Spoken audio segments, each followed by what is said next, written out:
نہ صرف گھر بلکہ ان کی جو مثال مال مویشی ہے، اینیملس ہے، ان کے لیے الگ الگ انہوں نے حصہ بنا کے دیا ہے سندھ حکومت نے، اس لیے کہ جو وہاں بجلی گھر بن رہے ہیں، وہاں جو ترقی ہو رہی ہے، ان کے اوپر رکھا گیا ہے کہ بھائی اگر تھر ترقی کرے گا تو سب سے پہلے لوکل اور مقامی لوگوں کا حق ہے۔ آپ نے دیکھا ہوگا پوری پاکستان میں خواتین آپ کو ڈمپر کی ڈرائیور نہیں ملی ہوگی تھر میں، کیونکہ آپ جب ایکسپلور کرنے لگے تھے نہیں بھی، میں نے خود دیکھے کہ 50-60 مجھے خواتین ایسے ملی جو شروعاتی دنوں کی بات بتا رہا ہوں، وہ ڈمپر چلا رہی تھی۔ تھر کے لوکل جو لڑکے تھے وہ انجینئر بنے ہوئے ہیں اس پروجیکٹ کے اندر، تو میرے خیال میں جو تبدیلی آئے گی وہاں کے لوکل لوگ لائیں گے۔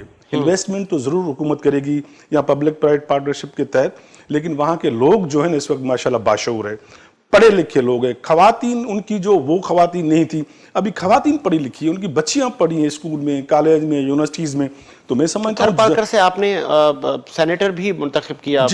جی گیان چند صاحب تھے اس سے پہلے، کرشنا بائی تھی، وہ بالکل ایک خاتون تھی، مطلب اسی شاید جیسے آپ نے کہا احساس محرومی کو ختم کرنے کے لیے وہاں کے مقامی لوگوں کو موقع دیا جائے ایوان میں آنے کے۔ بالکل، لیکن اس سے ایک فائدہ تو یہ ہوتا ہے کہ وہ اپنے شہر کو نمائندگی کر سکے، اور بہت سارے پارلیمنٹیرین ڈیلیگیشن وہاں جاتے ہیں، کوئی کبھی چائنا سے آتا ہے، کبھی سینیٹ کا ڈیلیگیشن آتا ہے، کبھی نیشنل اسمبلی کا آتا ہے، کبھی مطلب NHA کے جو چیئرمین آتے ہیں وہ وزٹ کرنے جاتے ہیں، اس سے بڑا فائدہ ہوتا ہے، اور انشاءاللہ تعالیٰ تھر جو ہے یقینی طور پہ میرے خیال میں ترقی کر رہا ہے، اور اس سے زیادہ انشاءاللہ آگے جا کے کرے گا، اور چیئرمین بلاول بھٹو زرداری صاحب کا فوکس ہے کہ تھر کو زیادہ چلیں مجھے بریک کا کہا جا رہا ہے، ایک بریک لیتے ہیں، بریک کے بعد آتے ہیں۔